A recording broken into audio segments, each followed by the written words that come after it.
Iba-iba kami ng trabaho. Ayan ang isa. Siya daw magluto. Ako na nahi. Ayan. Tahi pa mo. Ayun o. Nagdamaniho. Magluto daw siya. Ako naman tapusin ang pagluto. Mamaya, mulayas na yan siya. Mulayas na yan. Ako na lang para panihapon. Yan ang ready. Umpisahan na niya. Tapusin ko. Diba?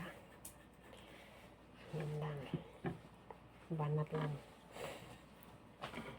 Banat lang gihapon taan eh. Kinagan kong tayo na yan. Iwan ko kung paano kung gawin ito. Hindi ko maano tapos itong balot ng dede na bakit kay late ito hindi naman ito kasya. Kailangan yung pagkasyahin natin. Diyos ko, help me. Mga langit ni may tahi pa more. Ayan.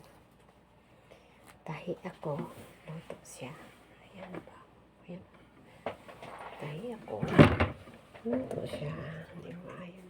Ayan siya.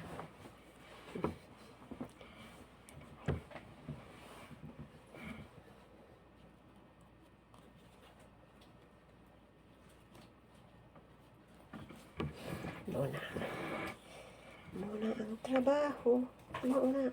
Hindi pa matapos. So, paano ito gawin? Tinaasan mo na yun. Hindi naman magkasya ini. Ano ba yan, Lord?